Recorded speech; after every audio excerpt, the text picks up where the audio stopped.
오늘 제목 뭐라고요? 종교를 믿니? 예수를 믿니? 이거 기도를 하는 것 같죠? 지금 사진 보면은 기도를 하는 것 같지만 뭔가 교회에 나와서 기도하는 모습과는 좀 달라 보입니다. 친구들 한 가지 좀 물어볼까요? 친구들이 믿고 있는 종교 뭐죠? 종교? 기독교예요? 기독교라고 대답하는 것이 맞는데 뭔가 싸한 게 뒤에 띄워져 있는 이 제목을 보면 이 대답이 조금 애매하다라고 생각이 들 수 있어요. 의도가 뭔가 보이죠. 오늘 제목은 종교를 믿니 예수를 믿니 라는 제목인데 이 제목이 의미하는 것처럼 우리 그리스도인은 종교를 믿는 사람이 아니라 누구를? 예수님을 믿는 사람이라는 거죠. 이 사실을 알고 있죠, 여러분들은. 우리는 종교를 믿는 사람들이 아니라 종교인이 아니라 예수님을 믿는 사람이고 그리스도인이라는 거죠. 종교를 가지고 있다는 거. 그러면 이 종교를 가지고 있고 종교를 믿는다는 게 무슨 뜻일까요? 인간은 옛날 구석기 시대 때나 지금이나 다를 바가 없이 종교심이라는 거, 마음, 종교심, 종교를 가지고 있는 마음 이런 것들을 가지고 있어요. 종교심이란 나보다 더 강한 상대, 강한 힘을 가진 존재, 특별히 신적인 존재, 슈퍼내추럴이라고 하잖아요. 그래서 초자연적인 힘을 가지고 있는 이 신적인 존재에게 무언가를 간절히 바라는 마음이 종교심이라고 해요. 그래서 구석기 시대 때 발견된 동굴벽화 이런 거 배워봤죠? 중학생 때 배웠나? 동굴벽화 같은 거 보면은 멧돼지, 사슴 이런 것들 야생동물을 사냥하는 그림들이 많이 있어요. 옛날 구석기 시대, 신석기 시대 이럴 때 동굴벽화가 그랬죠. 그 당시 사람들은 동물을 잘 사냥하는 것이 그 무엇보다 중요했어요. 만약 그날 사냥에 실패하게 되면은 온 가족과 온 마을이 굶어야 하는 거죠. 오늘 하루는 밥이 없어. 그냥 풀쭉 먹어야 돼. 그러니까 항상 그림을 그리면서 사냥이 잘 되게 해달라고 그것을 비나이다 했다는 거예요. 사냥을 성공하려면은 날씨나 주변 자연 환경 등이 잘 마련되어 있어야 한대요. TMI지만 잠깐 좀 디테일하게 사냥에 대해서 말을 하자면 그 당시 사냥이라는 것이 사냥하는 동물을 끝까지 추적하는 거래요. 지칠 때까지. 그래서 이 사냥법은 날씨나 자연 환경에 엄청 좌우된다고 해요. 왜냐면은 동물이 도망갔어요. 눈에 보이진 않아. 그러면 발자국이나 배설물 이런 걸 가지고 동물이 요쯤 있겠다 이런 식으로 찾아가는 게 이 추적하는 그런 사냥법이었대요. 추적 사냥. 그래서 이렇게 추적을 해야 되는데 만약 비라도 갑자기 쏟아진다고 해봐요. 그러면은 트레이스라고 하죠. 이 흔적들이 갑자기 사라지는 거예요. 그러면은 허통을 치게 된 거죠. 반나절 동안 그 동물 큰 놈들, 멧돼지 이런 애들 잡으려고 갔는데 사라졌어. 그러면은 그날은 생고생만 하고 빈손으로 돌아오게 되는 거죠. 그렇기 때문에 그들에게는 사냥하기 좋은 날씨나 환경이 주어지는 것이 너무 중요했어요. 하지만 사냥할 때 날씨가 맑게 해주세요 한다고 맑아지는 건 아니죠. 맞죠? 어떨 때는 궂은 날도 있을 거예요. 비도 오고 어떨 때는 너무 막 바람이 세차고 시야가 안 보일 정도로 막 돌풍이 불고 이러는 것들은 내가 어떻게 할 수 있는 일이 아니기 때문에 자연을 주관하고 있다고 생각하는 이 미지의 신적인 존재에게 열심히 기도를 하는 거죠. 벽화를 그린 것도 그런 의도였다고 해요. 구석기 시대를 지나서 나중에는 철기 시대가 되잖아요. 철기 시대가 되면서 뭐가 발달하죠? 갑자기 국사 시간인가 해요. 농경이 발달하죠. 농사를 하기 시작해요. 철기가 마련되고 그러면서 막 땅도 잘 파고 하니까 농사를 하기 위해서는 더더욱 날씨의 영향이 엄청 커지죠. 태양빛이 충분해야 되고 비가 적당히 와야 되죠. 너무 많이 와도 너무 적게 와도 안 돼요. 농사를 하려면 아무리 곡식들이 잘 자라고 있다고 해도 만약에 메뚜기 떼들 와서 곡식 작물 뜯어 먹었다는 거 그런 거 들어봤어요? 메뚜기 떼들이 오면은 사람의 힘으로 어떻게 할 수가 없어요. 그때 농작물 한 해 농사가 완전히 망하는 거죠. 이 모든 것이 사람의 힘으로는 해결할 수 있는 것이 아니기 때문에 그렇기 때문에 사람들은 또 신적인 존재에게 비는 거죠. 비나이다. 비 잘 오게 해주십시오. 기우제 막 지내죠, 맞죠? 농사할 때 기우제 지내고 막 돼지 머리에다가 막 뭐 꽂아놓고 막 하잖아요. 그런 것들이 다 비 많이 오게 해달라고, 아니면 적당히 많이 오게 해달라고, 햇빛이 쨍쨍 쪄서 곡식들이 잘 자라게, 잘 연글게 해달라고, 이런 것들을 빌기 위한 거였어요. 다 종교심이죠. 이러한 종교심이 여전히 오늘날에도 있어요. 우리 안에도 있죠. 우리들 마음속에도, 내 친구들, 내 부모님 마음속에도 이 종교심이라는 게 있어요. 오늘날 수많은 사람들도 이 구석기 시대의 사람들이나 농경 시대의 사람들처럼 마찬가지로 자기 힘만으로 안 되는 것들이 이 세상에 존재하기 때문이에요. 요즘은 과학이 많이 발전했잖아요. 그래서 뭐 기술도 많이 발전했고, 막 요즘 전기차 막 돌아다니죠. 그런 자연의 힘을 아주 잘 활용하는 시대가 됐지만, 그래봤자 인간은 인간일 뿐이죠. 눈에 보이지 않는 이 아주 작은 바이러스 하나도 제대로 퇴치하지 못해서 우리는 다 마스크를 써야 되고, 코로나 때문에 격리를 하기도 하고, 거리두기를 하고, 코로나 바이러스에 걸리면 병원에서 끙끙거리면서 힘들어서 그 치료를 받기 위해서 고생하는 그런 아주 위대한 것 같지만 너무 보잘것없는 것이 인간이죠. 참 역설적인 것 같아요. 하지만 우리들은 예측이 전혀 불가능한 이 자연환경과 인간 사회 가운데서도 잘 먹고 잘 살기를 바라는 마음이 있어요. 맞죠? 우리 안에 등 따숩고 배부르고 뭔가 큰일이 일어나지 않았으면 좋겠고, 탈이 나지 않았으면 좋겠고, 무슨 인생 가운데 엄청난 굴곡이 있어서 막 슬프고 아프고 이런 일이 없었으면 좋겠죠. 그냥 잘 안락하게 평탄하게 살고자 하는 여유롭고 안정적인 생활을 꿈꾸는 것이 우리들의 본능이라는 거예요. 그렇기 때문에 우리는 종교심을 가지고 신적인 존재를 믿고 빌고 기도하는 거죠. 내가 잘 먹고 내가 잘 살고 내가 평안하고 싶고 내가 안전하게 살고 싶기 때문에 신에게 잘 보여서 싸워싸워 신에게 잘 보여서 신의 도움을 받고 싶어 하는 것, 이것이 바로 종교심이에요. 종교이기도 하고요. 결국에는 종교 생활하는 것은 누구 중심이죠? 나 중심이에요. 내가 안전하고 내가 잘 되고 내가 번영하고 내가 성공하고 내가 누구보다 더 뛰어나고 이러하기 위해서 신에게 잘 보이는 거예요. 헌금도 하고 기도도 하고 예배도 드리고. 이 세상 모든 종교는 이와 같은 시스템을 가지고 있어요. 모든 종교가 내가 잘 살기 위해, 내가 구원받기 위해, 내가 더 높은 차원의 세상에 들어가서 걱정 없이 영원토록 잘 살기 위해서 열심히 종교 생활하는 것이 이 세상 모든 종교의 시스템이에요. 전체적인 시스템. 그래서 기도도 하고 예배도 드리죠. 이 그림처럼 기도하는 거예요. 헌금도 하죠. 똑같아요. 기도하고 예배하고 헌금하는 모든 행위들이 전부 다 누구를 위한? 나를 위한 것이죠.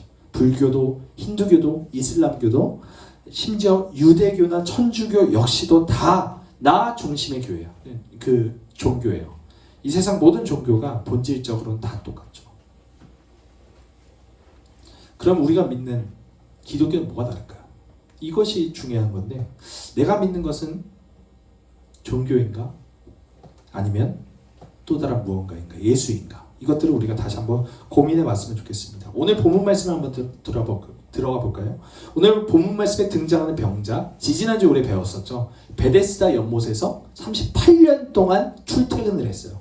거기에 물이 움직이면은, 물이 갑자기 막 동하게 되면은 거기에 가장 먼저 풍덩 빠지는 사람이 병이 낫게 된다는 설화가 있었기 때문이죠. 신화가 있었기 때문이에요. 그래서 거기 출퇴근을 해서 거기서 할 수 있는 일은 뭐였어요? 매일마다 자리에 지푸라기로 만든 거적대기 하나 있죠. 막 이렇게 그냥 평상 이런 매트 같은 거 하나를 깔아놓는 거예요. 지푸라기로 만든 매트 하나를 펼쳐 누운 다음에 간절한 마음으로 기도하면서 기다리는 거죠. 물이 움직이는 그 순간을 기다리면서 낫게 해주십시오, 낫게 해주십시오, 비나이다 하고 있는 거예요. 하지만 예수님은 그 병자의 불쌍한 마음을 아시고 그의 병을 고쳐주셨죠. 9절 말씀을 한번 보면은 그 사람이 예수님 덕분에 곧 나아서 자리를 들고 걸어가게 되었다라고 말씀하면서 바로 그 다음에 뭐라고 나와 있어요? 이 날은 안식일이니 하면서 점점점 이렇게 되죠. 이것이 문제였어요. 안식일이었다는 것. 이 때가 안식일이었다는 것이 문제였어요. 10절부터 유대인들이 등장해요. 성경 다 있죠? 10절부터 유대인들이 등장하는데 정확히 말하면 이 유대인들은 유대교 지도자였어요. 계속 요한복음에 등장하는 유대인들은 유대교 지도자들을 말해요. 이 바리새인들을 포함해서 유대인 사회를 다스리는 정치인들, 힘 있는 유대교 지도자들을 말하죠. 이 38년 된 병자의 소식을 듣고 이 사람들이 그 사람을 찾아왔어요. 그 나음을 받은 사람을. 그리고 이렇게 말하죠. 안식일에 네가 자리를 들고, 이 자리라는 거 매트를 말하는 거예요. 지푸라기로 만든 이 자리를 들고 가는 것이 옳지 않다. 이렇게 말하죠. 어이가 없지 않아요? 38년 동안 병에 걸려서 날마다 베데스다 연못에 누워있던 이 불쌍한 사람이 병에서 기적적으로 낫게 됐는데 축하를 해줘도 시원찮은데 지금 뭐 하고 있는 거예요? 와가지고 야, 너 왜 이거 매트 가지고 움직였어? 이걸로 추궁을 하고 있는 거예요. 안식일에 일을 하면 안 된다는 법이 있어요. 유대인들의 법은. 희한하게도 유대인들은 이 10계명 중 4계명. 4계명은 뭐예요? 아는 사람? 뭐였지? 4계명? 1계명 뭐예요? 너희는 나 외에 다른 신을 내게 두지 말지니라. 4계명 안식일, 훌륭해. 안식일을 거룩히 지키는 거예요. 거룩히. 이 말씀을 이 유대인들은 되게 이상하게 해석을 했어요. 율법에서는 안식일에 일하는 사람을 벌하도록 되어 있어요. 이 모세 오경에도 나와 있어요. 그런데 이거는 전적으로 안식이 뭐예요? 안식한다. 쉼을 갖는다는 거예요. 휴식. 쉼을 취하는 것을 이스라엘 백성들로 하여금 온전히 누리게 하기 위한 그렇게 마련된 장치였어요. 만약에 100명의 마을 사람들이 있다고 쳐봅시다. 이 100명의 마을 사람들이 있는데 여기서 한 사람이 안식일에 돈을 더 벌겠다고 일을 하기 시작해요. 그럼 이 사람은 나머지 99명의 사람보다는 더 열심히 돈을 벌게 되겠죠. 그럼 거기에서 뭐가 발생해요? 부의 불평등이 발생하겠지. 이 사람이 일한 만큼 더 얻게 되는 거예요. 그러면은 이 나머지 99명 중에 동요한 사람이 생기겠죠. 저 사람 저렇게 일을 하는데 나도 좀 더 일을 해서 저 사람처럼 되고 싶어 라는 질투나 시기가 생기기 마련이에요. 인간이 그래. 죄인이기 때문이죠. 그러니까 이 나머지 99명이 동요해서 같이 일을 하면서 경쟁 구도로 돌아가. 그러면 어떻게 돼요? 모든 사람이 쉬지 못하고 모든 사람이 계속해서 일을 하게 되는 그런 시스템이 되는 거죠. 그렇게 되면 그 100명의 마을 사람들이 모두 다 진정한 안식과 진정한 쉼을 누리지 못하게 되는 거예요. 성경은 그러한 현상을 방지하기 위해 하나님께서 7일, 제7일이 되는 때에 창조하시고 쉬셨던 것처럼 너희도 쉬어라. 하나님은 이 안식일을 우리에게 선물로 주신 거예요. 너희들이 쉼이 필요하다. 쉬어야 한다. 열심히 일하되 하루를 충분히 쉬어라. 이렇게 말한 거예요. 경제 구도에서 잠시 내려놓고 모든 것을 잠시 내려놓고 하나님께 예배하고 이러는 것이 우리에게 얼마나 쉼이 되고 안식이 되는지를 가르쳐주고 싶으신 거죠. 그런데 이 지금 요한복음에 나오는 유대교 지도자들은 이것을 이상하게 해석한 거예요. 이 사람들이 정한 법에 따르면 안식일에는 의사가 환자를 고치더라도 생명이 위독한 정도의 병이 아니면 고치면 안 돼요. 좀 이상하죠? 병에 걸리는 사람이 병에서 낫게 되는 것이 안식 아닌가요? 그게 진짜 쉼이잖아요.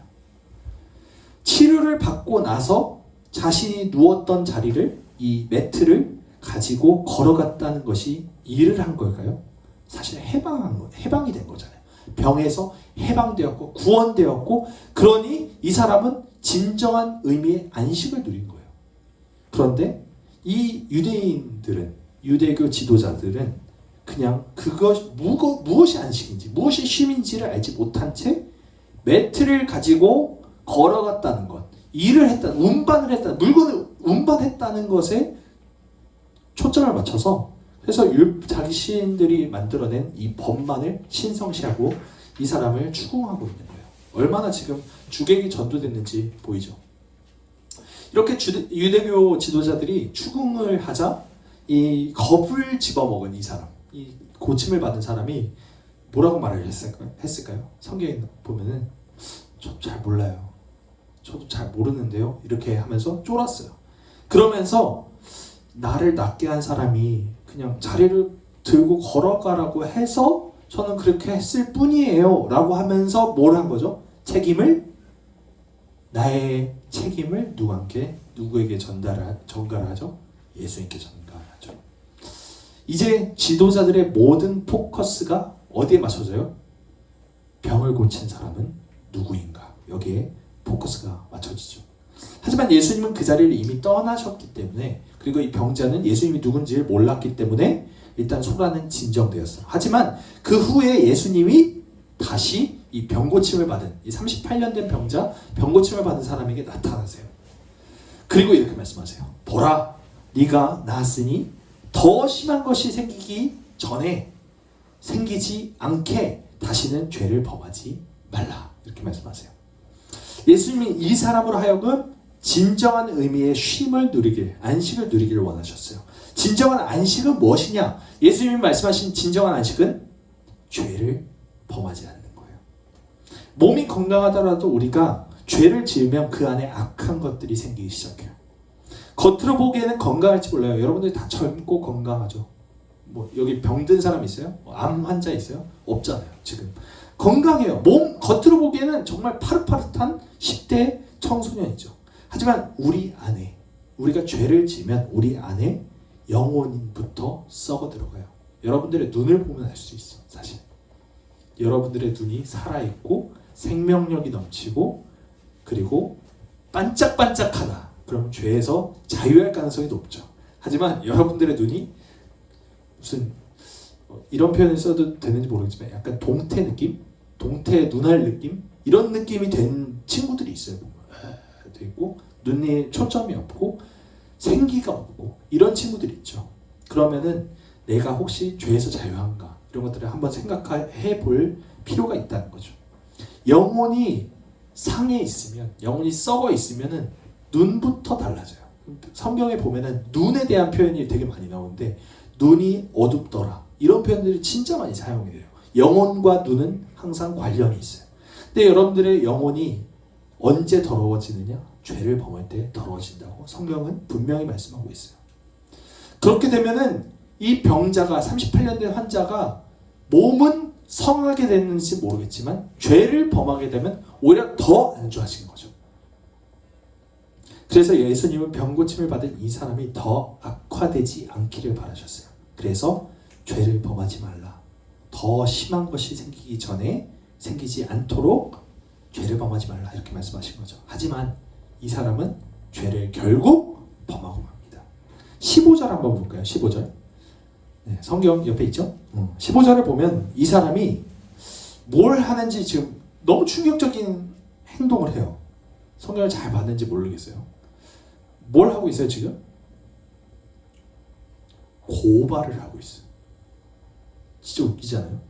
자신의 병을 38년 동안 고치지 못했던 그 고질병을 예수님이 한 방에 낫게 해주셨는데 지금 이 사람 뭐 하고 있는 거예요 지금?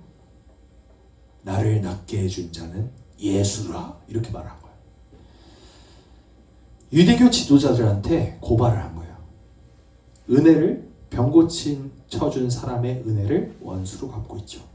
결국 16절의 내용처럼 이 사람이 예수님을 고발한 탓에 예수님은 유대교 지도자들의 타겟이 되었어요. 그때부터 예수님은 박해를 받기 시작했다라고 나오고 있죠. 말씀하고 있죠. 여러분, 친구들, 우리 왜 교회를 다녀요? 그 당시 사람들, 그 당시 유대인들 다 하나님을 믿고 하나님을 경외한다고 하는 사람들이었어요. 유대인 하면은 하나님의 율법을 받은 사람들, 위대한 사람들, 하나님이 택하신 백성, 이런 어떤 아주 휘황찬란한 그런 타이틀이 있었어요. 하나님을 경외한다고 자신하던 이 사람들은 예수님이 하시는 행동을 보고 율법을 어겼기 때문에 이 자는, 이 예수라는 자는 악하다 이렇게 말하면서 예수님을 핍박하고 있어요. 예수님이 곧 하나님이심에도 불구하고 유대교 지도자들은 예수님이 누구신지를, 그 본질을 전혀 알아보지 못했죠. 이것이 바로 종교 생활을 하는 사람들의 본 모습이에요. 하나님을 믿는다는 사람 가운데 정작 하나님은 계시지 않았죠. 이 유대교 지도자들, 정말 하나님을 섬기고 예배한다고 말하는 사람 중에 최고의 덕망이 높고 명망이 높았던 이 사람들 가운데 하나님은 계시지 않았어요. 오히려 예수님이 이 사람들 뭐라고 말씀하셨죠? 이 유대교 지도자들 바리새인들에게 뭐라고 말했죠? 뭐의 자식들? 독사의 자식들이라고 말씀했어요. 이 여기서 나오는 독사는 그냥 뱀을 말하는 게 아니라 사탄을 말해요. 사탄의 아들들, 사탄의 딸들, 이 사탄의 자식들아 이렇게 말씀하신 거예요. 이게 얼마나 무서운 말인지 모르겠어요. 유대교라는 시스템을 유지하기 위해서 정작 중요한 하나님의 말씀은 사라졌고 겸손한 마음이 없어진 이 사람들은 결국 사탄의 자식들 취급을 받을 수밖에 없었던 거예요. 예수님 눈에 봤을 때는 이들은 하나님의 자녀가 아니었어요. 사탄의 자식들이었죠. 우리들 가운데도 혹시 이러한 것들은 없는지 한번 생각해 봤으면 좋겠어요. 오랫동안 교회에 다녔다는 거, 여러분들 날 때부터 모태신앙인 친구들이 거의 대부분인 거예요. 맞죠? 하지만 평생 내가 어렸을 때부터 교회 다녔다는 사실은 그렇게 중요하지 않아요. 우리가 교회에 나와서 예배하고 기도하는 것, 이것이 무엇을 위한 거예요? 한번 생각해 봤으면 좋겠습니다. 내가 이 땅에서 잘 먹고 잘 살기 위해 하나님께 잘 보이려는 행동을 하는 것 아닌가요? 아주 인색하신 영감님과 같은 이 하나님의 손아귀에 있는 이 돈과 같은 것, 부와 재물, 명예 이런 것들을 빼내기 위해서 하나님께 잘 보이려고 하는 건 아닌가요? 아니면 예수님처럼 나 자신을 부인하고 나 자신을 희생해서 하나님만이 영광 받으시길 원해서 하는 것일까요? 만약 우리가 전자라면 우리는 요한복음의 유대교 지도자들, 오늘 유대인들과 전혀 다르지 않다는 거예요. 우리는 종교를 믿는 사람들이 아니에요. 우리는 예수님을 믿는 사람들이죠. 기독교라는 종교를 믿는 것도 아니고 교회나 목사님이나 지금 이 앞에 있는 강도사님의 말을 믿는 것도 아니에요. 사람은 다 죄인이에요. 사람이 만든 시스템, 사람이 만든 종교, 사람이 만든 모임 이런 것들은 다 불완전할 수밖에 없어요. 오직 하나님 한 분만이 완전하시죠. 다시 한번 물어볼게요. 친구들 왜 교회에 나왔어요? 오늘 왜 이 자리에 앉아있어요? 왜 이 자리에서 나와서 예배하고 기도하죠? 하나님께 잘 보이려는 대가로 하나님의 손아귀에 있는 이익을 얻어서 그걸 가지고 이 땅에서 성공하고 싶은 마음 때문인가요? 우리가 진짜 그리스도인이라면 그런 것 하나 없어도 하나님께서 영광 받으시고 하나님께서 기쁘시다면 나에게 돌아오는 유익이 하나도 없을지라도, 아니 오히려 내가 손해를 보고 예수님처럼 핍박받게 된다고 할지라도 감사하는 마음을 갖고 하나님만 영광 받으시면 됐습니다라고 말할 겁니다. 예수님처럼 사는 것은 이런 거예요. 내가 잘 되고자 하고 나 중심적으로 살아가고 이기적으로 살아가는 것이 아니라 내가 하나님의 영광을 위해서 사는 거죠. 하지만 우리의 힘으로는 이것이 불가능해요. 왜냐하면 우리 본능적으로 우리는 내가 잘 되고자 하는 본성이 있기 때문이에요. 누구나 다 종교심을 가지고 있어요. 내가 잘 되고 내가 핍박받고 내가 누구보다 실패하고 누구보다 낮아지는 것을 본능적으로 싫어해요. 극혐해요. 정말. 나는 누구보다 잘 됐으면 좋겠고 누구보다 명망이 높았으면 좋겠고 누구보다 인기 많았으면 좋겠고 누구보다 잘생기거나 예뻤으면 좋겠는 것이 우리의 본능이라는 거죠. 그래서 우리가 우리의 힘으로는 이것을 할 수가 없어요. 우리는 본능적으로 전자로 가요. 종교를 믿는 사람들이에요. 우리는. 하지만 예수님을 믿는다는 것은, 예수님을 따라간다는 것은 우리가 교회에 나와서 예수님께 예배하고 예수님을 믿고 예수님을 따라간다는 것은 결국 나 자신을 포기하는 거예요. 나 중심적인 삶의 방식과 모든 사고 방식을 다 내려놓는다는 거죠. 그거 우리 힘으로는 절대 불가능해요. 우린 죄인이기 때문에요. 본능적으로 우리는 전자를 택해요. 종교를 택하죠. 나 자신을 택하죠. 그렇기 때문에 우리는 나를 위해 모든 것을 희생하신 예수님만 의지해야 합니다. 예수님을 믿고 예수님을 따르겠다고 주님, 내가 예수님처럼 살고 싶다고 계속해서 기도해야 합니다. 하나님 이거 주세요. 하나님 이거 해주세요. 하나님 저 이렇게 됐으면 좋겠어요 라는 기도 대신에 예수님, 제가 예수님처럼 살게 해주세요. 저는 못하지만 제가 예수님의 뒤를 따르길 원해요. 저는 예수님을 믿고 싶습니다 라는 기도가 앞서야 한다는 거죠. 우리 모두가 예수님의 이러한 마음 겸손하고 자기 자신의 모든 것을 다 버리고 물과 피까지 다 쏟으신 예수님을 따라서 예수님을 믿고 하나님의 영광 돌리는 삶을 살아내기 위해서 애쓰는 그런 하나님의 자녀 되기를 주님의 이름으로 간절히 소망합니다. 아멘. 우리 시간에 함께 찬양하겠습니다.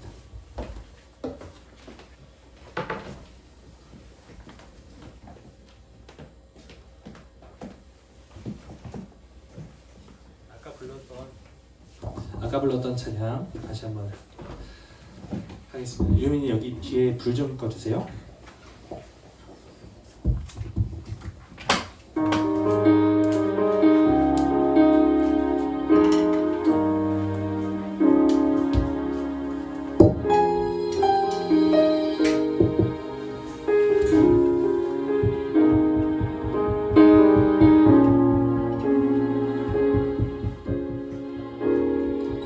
내 안에 주를 향한 내 안에 주를 향한 이 노래 영원한 노래 있으니 가사를 생각하면서 부를게요.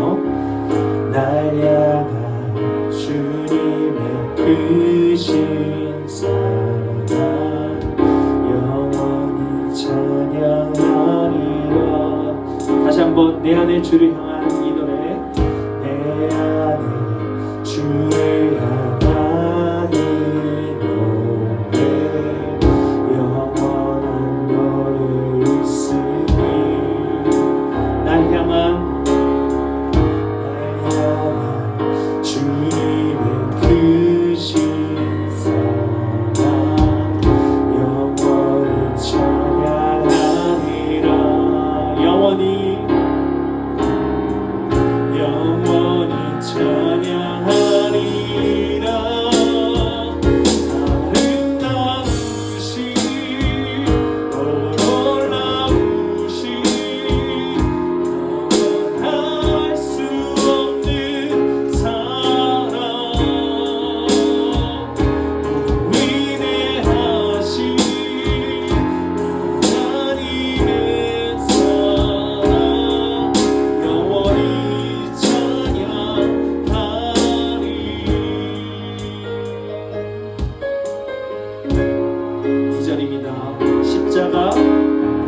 십자가 그 사랑 찬양하리 날 구원하신 그 사랑 내 삶을 드려 찬양하리라. 영원하신 그의 사랑 영원히 찬양하리라.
한번 생각해 봤으면 좋겠습니다. 오늘 제목처럼 우리가 종교를 믿고 있는지 예수님을 믿고 있는지 우리가 왜 교회에 나왔는지 한번 생각해 봤으면 좋겠어요. 우리 이제 어린 아이가 아니잖아요. 유치부가 아니에요. 유치부도 사실 얼마나 하나님을 예쁘게 믿는지 몰라요. 유치부 어린 아이들도. 우리는 청소년이에요. 청년과 소년 사이에 있죠. 어설플 수 있어요. 조금 생각이 어떨 때 미숙할 수 있어요. 하지만 어른들처럼 생각할 수도 있어요. 여러분의 구원 누가 대신해 주지 않아요. 부모님이 대신 예수님 열심히 믿는다고 여러분이 구원받지 못해요.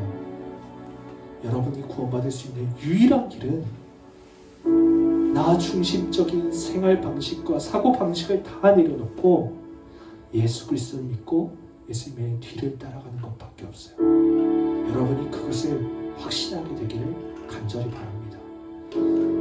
교회 헛다니지 않았으면 좋겠어요. 시간 낭비하지 않았으면 좋겠어요. 강도사님은 정말 오랜 시간 교회 헛다녔고 시간 낭비했어요. 누군가가 이렇게 말해줬으면 얼마나 좋았을까 라고 생각하지만 그때는 강도사님의 귀가 어두워져 있었어요. 눈이 어두워져 있었어요. 죄 가운데 빠져 있었고 범죄하느라 더 심한 것들, 악한 것들이 많았어요. 여러분 안에도 그런 것들이 있지 않습니까? 죄 가운데 자유한가요? 예수님께서 말씀하셨어요. 병자에게 더 심한 것이 생기지 않도록 죄를 범하지 말라. 다시는 죄를 범하지 말라. 여러분의 삶 가운데 나 중심적으로 살아갔던 그 모든 마음들 버리고 죄를 버리고 이제는 예수님의 뒤를 따라가길 원합니다. 아름다우신 놀라우신 하나님의 사랑을 경험하게 되길 원해요. 주님께서 진정으로 38년 된 병자에게 안식을, 쉼을, 휴식을 허락하셨던 것처럼 우리의 삶 가운데도 그런 쉼을 분명히 찾고 그것을 누리게 되는 그런 은혜가 있길 원합니다. 이 시간에 기도할 때 간절한 마음으로 누구에게 보여주지 말고 하나님 앞에서 내가 하나님과 1대1로 만나서 주님께 대화했으면 좋겠어요. 기도하는 것은 알랄랄랄라 열심히 떠드는 게 아니에요. 그건 이방인들이 하는 거예요. 하나님을 믿지 못하는 사람들이 나에게 주시옵소서 주시옵소서 이러는 외침, 이 공허한 외침일 뿐이에요. 하지만 우리가 기도하는 것은 나를 사랑하사 나를 위하여 자기 목숨까지도 버리신 하나님의 아들을 믿는 믿음 안에서 그 예수 그리스도를 만나는 시간입니다. 우리가 그것을 꼭 믿게 되길 바라요. 기도 가운데 하나님과 대면하게 되길, 하나님을 만나길, 하나님의 얼굴을 뵙길, 하나님의 영광을 그렇게 바라보게 되는 친구들 되시길 바랍니다. 여러분들 어린아이가 아닙니다. 이제는 정말로 내 삶을 더 아름답게 가꿔가야 할 여러분들만의 책임이 있어요. 하나님께서 한 사람 한 사람에게 주신 그 책임과 그 의무와 사람으로서, 하나님의 사람으로서, 하나님의 자녀로서 살아가야 할 의무가 있고 책임이 있는 우리에게 다시 한번 말씀하십니다. 더 심한 것이 생기지 않게 다시는 죄를 범하지 말라. 죄 가운데서 자유하게 해달라고. 우리가 정말로 죄 안에서 아둥바둥하면서 나 자신을 위해서 살아왔던 이 종교 시스템에 이제는 익숙해지지 않도록 하나님 이제는 예수 그리스도께서 나를 위하여 죽으셨던 것처럼 내가 이제는 주님을 위해 죽게 하여 주시옵소서. 내가 나 자신을 부인하고 나 중심적으로 내가 이기적으로 내 기분이 나쁘다는 이유만으로 누군가를 해하는 것이 아니라, 누군가에게 짜증내는 것이 아니라, 누군가에게 자꾸 삿대질하고 질투하고 시기하고 누군가를 미워하는 것이 아니라 이제는 예수 그리스도가 사셨던 것처럼 나도 이제 내 안에 계신 예수 그리스도의 힘을 힘입어 그렇게 나 자신 희생하며 살아갈 수 있도록, 사랑하면서 살 수 있도록, 안식하며 쉼을 누리며 살아갈 수 있도록 하나님 도와주시옵소서. 이런 기도를 드리길 원합니다. 이 시간에 주님의 믿음을 힘입어, 예수님의 그 삶을 힘입어, 예수님의 그 사랑을 힘입어 나아갔으면 좋겠습니다. 이 시간에 기도하면서 나가겠습니다. 하나님 아버지 감사합니다. 주님 아버지 우리에게 주신 그 크신 사랑, 아름답고 놀라우시고 위대하신 그 사랑을 우리가 찬양하길 원합니다. 주님 아버지 우리가 종교 시스템에 너무나도 익숙해져 있습니다. 내가 열심히 하면 복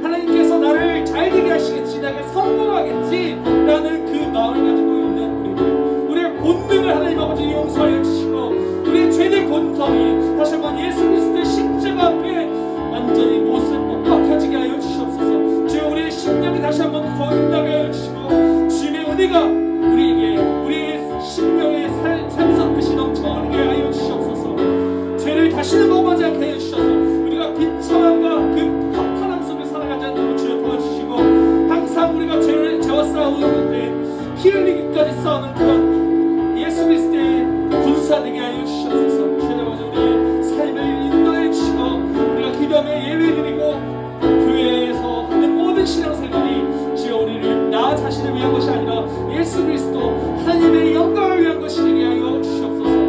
감사합니다. 예수 그리스도의 이름으로 기도합니다. 우리가 종교를 믿지 않게 하시고 오직 예수 그리스도를 믿는 그 믿음이 우리 안에 우리의 영혼 가운데 생기게 하여 주시며 우리가 삶 가운데서 다시는 죄를 범하지 않고 주님을 사랑하며 주님께 영광 돌리는 청소년들 한 사람 한 사람 될 수 있도록 주님께서 축복하여 주시옵소서.